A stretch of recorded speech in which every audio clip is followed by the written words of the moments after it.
Hello, you are about to listen to another awesome episode of the If I Had One Wish podcast. It's such a pleasure to bring you these meaningful conversations from friends and allies across the Wish network. If you aren't part of the network already, do you know you can join? Either as an individual or a corporate member, you'll get access to all the wonderful things we offer here at Wish and play your part in championing women in our sector.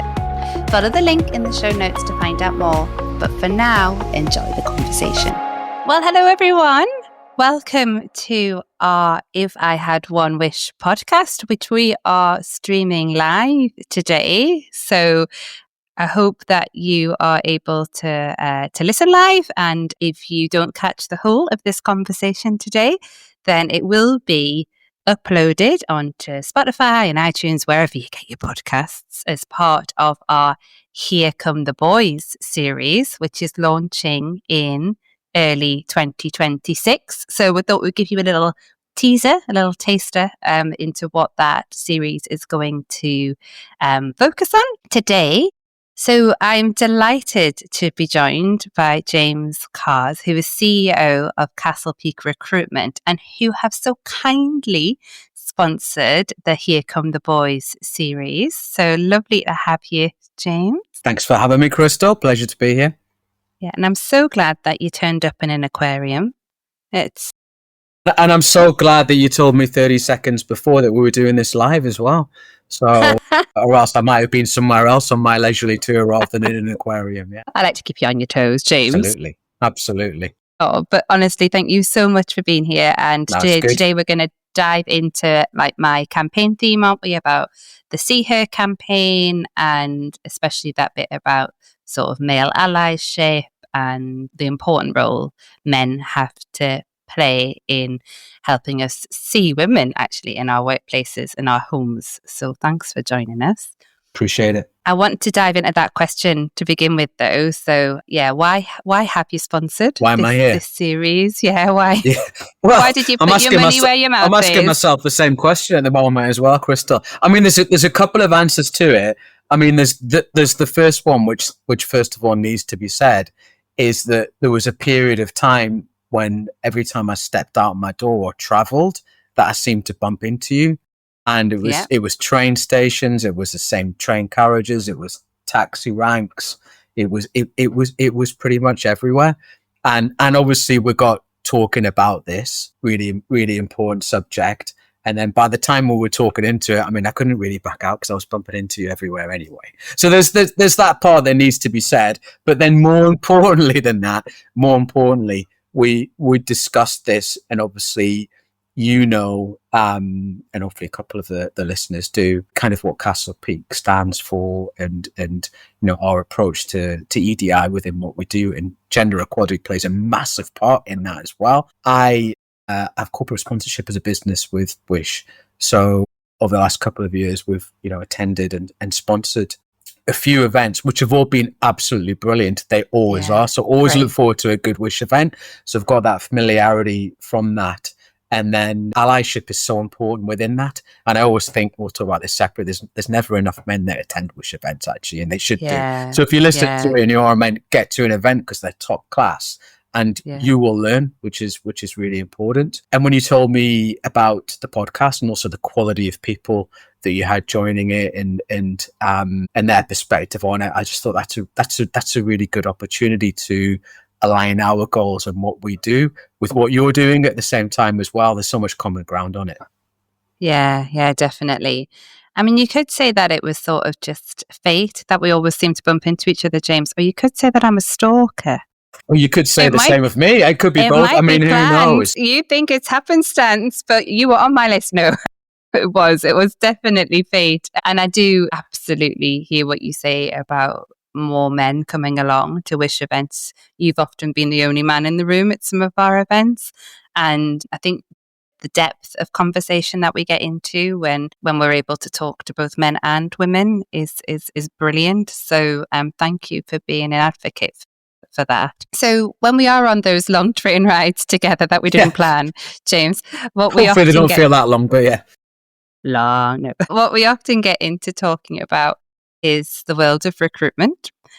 and whether, what role does recruitment have to play in making our sector more diverse and representative of our tenant base. And obviously we talk a lot about women and getting women into senior roles. Inside Housing have just released today an analysis of the CEO salary report. Saw that, yes. Yeah, which I commented on. So, it's still a big issue, isn't it? Getting sort of gender pay gap is huge. It hasn't gone away. Yeah, it absolutely hasn't. And I think we can talk about the progress that we've made in the sector, but also we've still got a long way to go. Yeah. So what I then seem to try and talk a lot about is that gender lens approach I think we need to take, because that's what my See Here campaign's all about, right? It's putting a gender lens onto all of the decisions that we make. Yeah, what does that look like in the world of recruitment, putting a gendered lens on your approach to recruitment? I think it's a couple of things. I think the first one, going back to what you said, and also that report that was published and where we are in terms of gender equality and minimizing gender pay gap and things like that. It's very clear there's still a lot of work to do. What there is more of is more awareness and more people talking about it, which is a good thing, but talk doesn't always lead to action. Direct action, I think that's one of the areas where recruitment, executive search, especially at board and exec level, can actually have true impact by doing that. So in terms of a gender lensed approach, I mean, obviously from the way that we work as an organization is to look at all aspects of diversity, not just gender, the full range, going through race, disability, sexuality, everything. But gender is a very, very important part of that still. Yeah. And every time a recruitment project or a senior position becomes vacant, there's an opportunity. It's like if you want to look at people as being products, they're much more than that, but the DNA that goes into your business. You have an opportunity, if you like, to upgrade that project and to take it another step forward rather than just going for the same. Our approach is really quite different to a lot of other search firms, that we don't work with a black book. We don't just move people from one organization to another or regurgitate one shortlist. And this is a lot of the problems with recruitment firms. Yes. I always think if an organization wants to hire a role, whether it's a board role, whether it's an exec role, you have an opportunity to go out and do it yourself, or you have an opportunity to use a partner. Now, if you're going to pay money and use a partner to do that, it should enhance what you're doing from every perspective, and also maybe give you access to a pool of candidates that you wouldn't through your own network from unconscious bias, etc. So by adopting an approach where you look for, okay, there's qualifications on a role, you need to fulfill that, experience that's needed as well, but you don't necessarily go to the lowest hanging fruit to find that, because a lot of the time we see this, particularly at that CEO level, when you were talking before, people moving around like the pieces on a chessboard without new people coming through. And that's the opportunity. There's far less, I mean, on that list per se, you might have done when you commented on it, the actual percentage of females are on the list of CEOs within there. I mean, it's probably under 20%, right? It's really small. I think across the sector, I think senior leadership representation is in the low 30%. Yeah, we're seeing more on exec teams and leadership teams and SLTs, but into that number one position. And that's such an important position, because that, everything comes down from the top, doesn't it? And that's why the culture of the organization, the values. And if we get into talking about allyship and what you can do to support people on their journey and to champion underrepresented groups, it's actually that role that does it. Yeah. Yeah, it's really interesting, James, because I get asked quite a lot by people who come to our events and members and things, okay, well, if we're going to get more women, if we're going to commit to getting more women into that number one role, that CEO role, or into exec teams or into leadership teams, like what are the strategies and tactics to do in that? Like, how do we actually shift the dial? And I think it does ultimately come down to succession planning. You need to intentionally think, right, well, if we've got an all-male exec team now or a mostly male board now, and we know we're going to have turnover in the next 3 to 5 years, how do we bring on the women within our organisation to come through? But I imagine a lot of, the people who contract you to come in might not have done that succession planning 5 years ago, and therefore they're in a situation where they're like, we really want more women and more diversity here, but we don't have that. And then you get into that question of culture. Like I've often been the only woman on a leadership team, or the only woman in a room of sort of very senior people. And I've thought, crikey, like this, I don't fit, so it's a real challenge, isn't it? The best case scenario is that you're doing that succession planning, you're building that culture that's inclusive, a diverse pool of people will want to come into. Yes. But making that initial step when you've got to make a change that is markedly different from where you are now is quite challenging. It's a massive step, and it's also very exposing for that person that puts in there. You felt it. I've felt it a tiny amount when I've been the only man in a wished event, right? A little taste of it, and a tiny little snippet or a taste of it, and actually I quite like it because it is uncomfortable at first, and I'm always made to feel very welcome at the events, but you feel exposed, and the thing that comes out is everybody would look at me for a male opinion, and why would I, answer for a whole gender? So the same as you, I'm sure you've experienced that. Yeah. We'll go to Crystal because she'll be able to answer from a female perspective. But one person to do that in an organisation from a senior perspective actually could be more problematic. So what my advice on organisations around that, and whether it's they want to diversify more in terms of gender or people from ethnic backgrounds, is you can't put the pressure on one person to do that, because you're actually setting them up to fail and in a fairly uncomfortable position at that.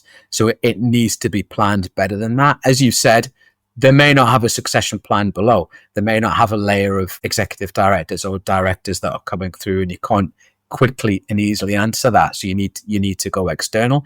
But when you appoint somebody that's background is very, very different, you have to understand the pressure that's going to be around that individual, and they will need friends. Now, some of those friends, or allies, if you want to call them, maybe people like myself or Mel, but also they need people who come from a similar perspective. You don't just get that from one person. So it's deeper and it's more complex than that. And it really needs to be planned. Otherwise, you fall into kind of the trap of tokenism, which isn't good for anything.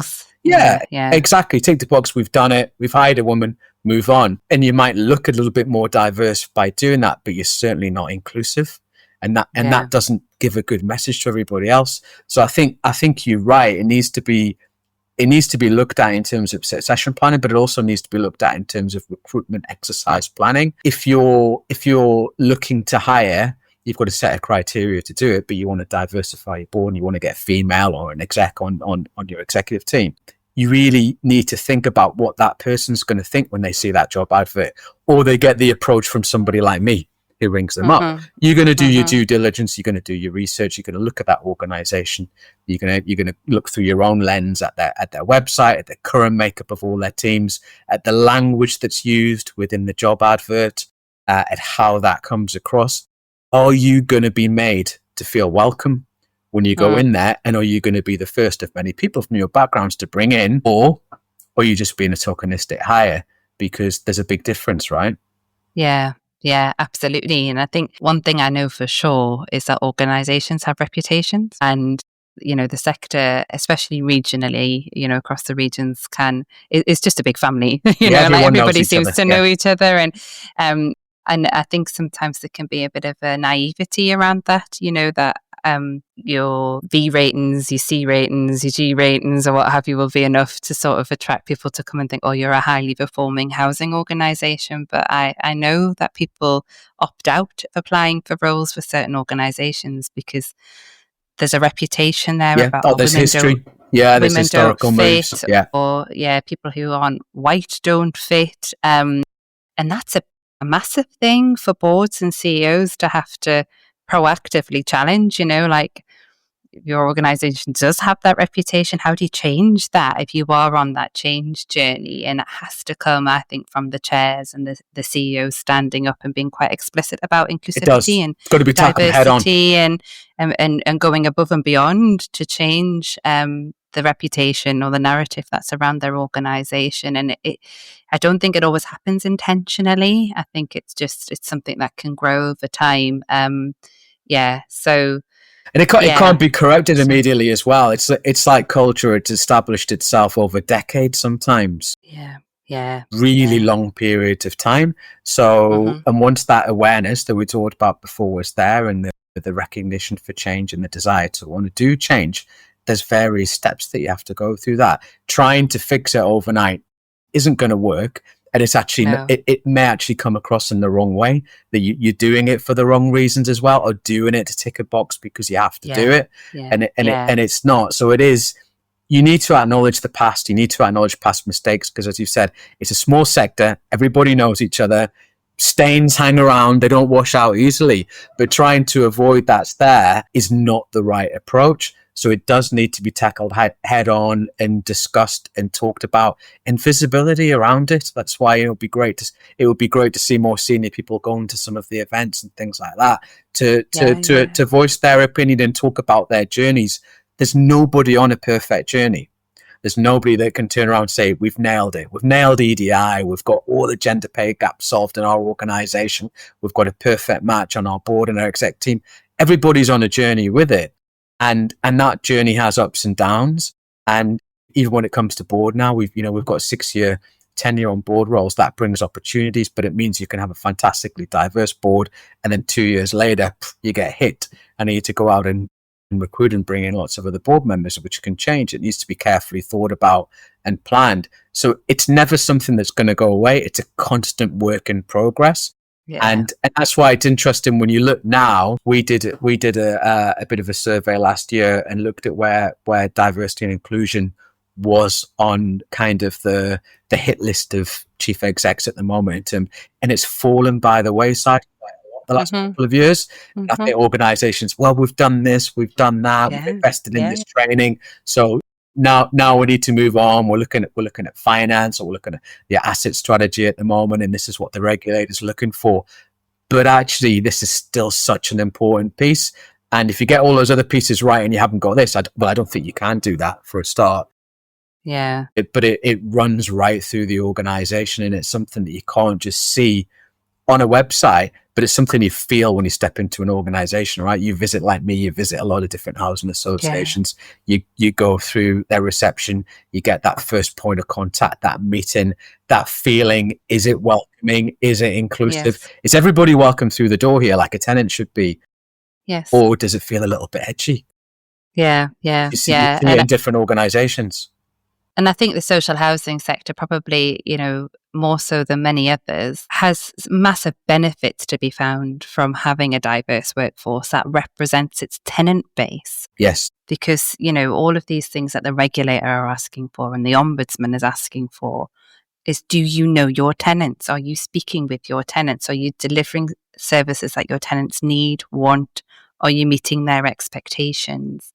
And the more your organisation reflects those tenants, the better quality of your services, then some of these problems that we're trying to grapple with are easier to solve because you have those voices in the room. So I think it's a shame to hear that, EDI is being passed over in place of the regulatory requirements because the regulator isn't being explicit around diversity. But I think they are being implicit in what they're saying around, Well, I don't think you could do the other pieces without it. You're not going to get a C1 rating unless you've got that. That's the thing. So it seems like a natural way to do it. It is. So it's still very, very important, and it's something that's not going away, and it can't be ignored. So organizations need to pay a lot of time and a lot of attention to it. Still seeing a lot of pictures. It drives me mad. And once I put this seed out there, everyone else will see it as well. But you just look at these press releases, and when you look at articles, and it's just still a table full of white men. It is, or 3 white men stood together, and you're like, we're talking about our tenants here, and it's like, you don't. I think Laura Audley does that really well, isn't she? Around does this board look like? She does. She calls it out. Yeah. She does, and she's fantastic to talk to as well. And I've got a lot of respect for her. But yeah, I mean, it's critical. It's absolutely important to get it right. You can't deny that. And I would like to see more organisations still looking at that and still thinking about it. You can't just solve it by ticking it off on a box and think, well, we invested so much into it a few years ago. You know, the representation, as you said, of your tenants on board and people that come from different backgrounds is a very powerful thing. And that's how you create not just a powerful board, but an executive team by having that. And look, without being negative, Crystal, I think, you know, we're talking about this. The housing sector is ahead of a lot of other sectors within it. And it is recognised this for a number of years. Not everybody's doing it badly. It's on a journey. And I think that social housing, does it much better than many other type of sectors. But like everything in housing, doesn't get recognised when things go well or when things have been changed, or only when it's gone wrong. But there's still a lot of room, as you've seen in that report. And you know, going back to your question, how do you get more females into that number one role? Because it is the most important role, isn't it? It's great that we've got more on board. It's great that but that step ahead to getting it in there. And it's not just the succession planning. I think it is, well, it goes back to some of the allyship as well on, you know, how many of those other leaders really feel strongly about allyship and what it is and what it means. I mean, I know you're supposed to be talking to me, but I would flip that question on you and say, you know, to you, what is an ally? What does it mean? Because it's not a badge, is it? It's not something you can just call yourself. No. And I think it's something, you know, you and I've talked about before, this idea of male allies in social housing, because we've got women in social housing. And actually, like, what is the role of men sort of showing up in that space and being good allies? So I think, if I'm really honest, I think it's about owning the problem. You've heard me say this before at events, but women didn't create this problem, you know. I didn't make myself like more disadvantaged. That wasn't me. You didn't pay men more money. I didn't do that. And actually, like, for thousands of years, women have been second-class citizens. And because we're physically weaker, because we have children, because, you know, our health is more complex than men's generally, you know, I don't need to give you a history lesson on. Well, you're not, but I am going to say one thing on that. I'm going to correct you on one thing. It's probably not thousands of years. It's probably hundreds of years, because there's a mass. I did a bit of research on this. Oh, okay. Not for this. I mean, in general, because I'm a geeky, boring guy, and I was doing some qualifications in EDI last year, and I wanted to look deeper. And somebody had challenged me on a post I'd put on LinkedIn that said something about, you know, the men being hunters and women being gatherers, which is always kind of the stereotype of it.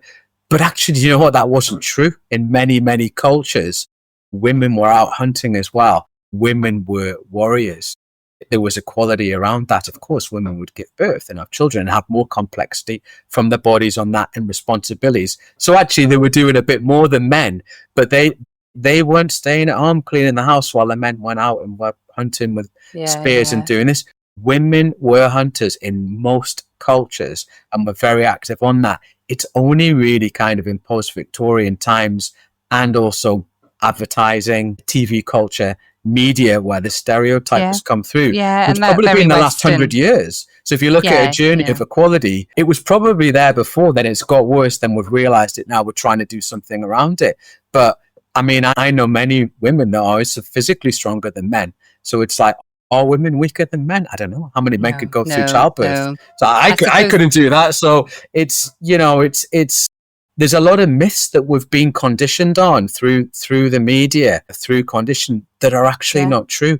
So you need to really go, not you, but in general, you need to go back. You need to go back and have a look at history and turn around and see some of the cultures and the places that men and women had together that was actually equal, but it's modern culture and marketing that's changed it. Absolutely. And I think to your question there, James, around like, what is the role of men in this then, if we're talking about those societal constructs forming over the past few hundred years that persist today, which means, you know, that women still do carry the burden of childcare, still the go-to that school will ring if there's a problem, still are the go-to for caring for elderly relatives still are the go-to for working part-time to be able to manage all of that unpaid work that they're doing outside of their day job.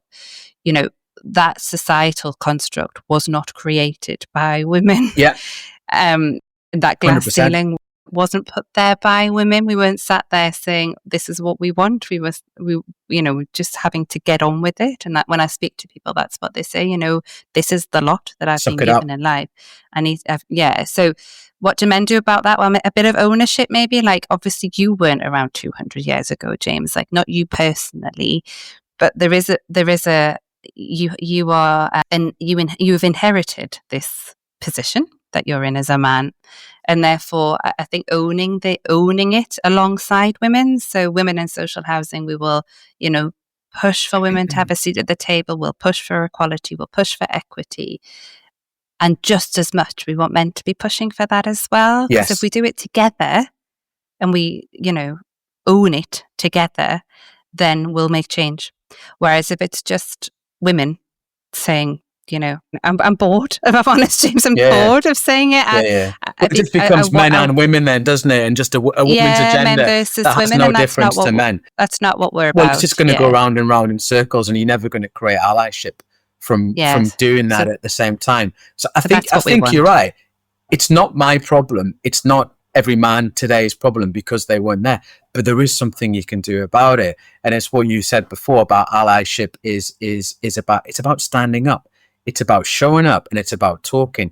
You don't just call yourself, and I don't call myself an ally, I mean anybody, right? I'm not putting myself on a pedestal here by any means, but you don't call yourself an ally by saying, I support women in the workplace and I do good things. So you need to do more than that. So if you acknowledge the past histories haven't been good and men have been responsible for doing that, definitely. Okay, yeah, it's not personally your fault, but this has really happened. First of all, acknowledge it, understand it, do some research, take it on board, and then think, well, what positive good things can you do now to make that right? What talent do you have in your organization that's coming through to really support them, to really help them on their journey, and to really champion that as well? So it's a collection of doing all of the small wins around that. And also, be bold, step out the way, so if we have got a situation where the majority of CEOs are men, and exec teams are mainly men and boards are mainly men, then some of those men are going to have to step out the way at some point and make space for women to come through. And that's really bold, but I think until we have those spaces we can step into, we're not going to see the change. So I think you're right, and I think there's some organizations, to be fair, because obviously we can't see the level of detail just from a list. There's some organizations that I know, that I work closely with, that are actually doing that as well, that are thinking ahead into the future on their own succession plan and how they're doing. Is there enough chief execs that are doing that? Probably not, but there's a good few, and hopefully some will be on your podcast as well, that are doing that and thinking about that and planning as well. Yeah. James, you and I could speak forever, right? But we're coming to the end of our time together. So I have to ask you the question that I ask everybody who comes on the podcast. And it's the hints in the name, if you had one wish. So if you had one wish for the housing sector, it can be from a recruitment angle, if you like, or it can be any wish. What would your wish be and why? I didn't know you were going to ask me that question, actually. Have you not listened to the podcast that you're sponsoring, James? Of course I listened to. But I thought I was going to have a different kind of conversation with you. It would have to be something that was recruitment related, because obviously that's going to resonate with what I was doing. If I had one wish around it, it would be for organizations to really think what's going to happen in the next 2, 3, 4, 5 years ahead. Not just, we need to fill a gap now. We've got a role that's coming up, or somebody's just resigned or unexpectedly retired or moved on, is to actually look at it as not a hole that needs to be filled, but actually an opportunity. There's an opportunity. What can you do with that opportunity to make a difference? And then with it, the sales pitch bit, who would you want to represent you in the marketplace with that opportunity as well, that actually really cares, not just about placing somebody with you, but that could make a long-term difference, that's firmly committed to diversity and inclusion. I'm not saying that to only us, it's other people, but I think sometimes that thought doesn't go through. So that would be my one wish. Yeah, beautifully said, James. That's definitely something I think we could all get behind. Look, thank you so much for being here. Thanks for having me. It's been brilliant to have you on, and thanks for using your platform to make a difference. And to all of our listeners, thank you for joining us for another episode of the If I Had One Wish podcast as part of our Here Come the Boys series.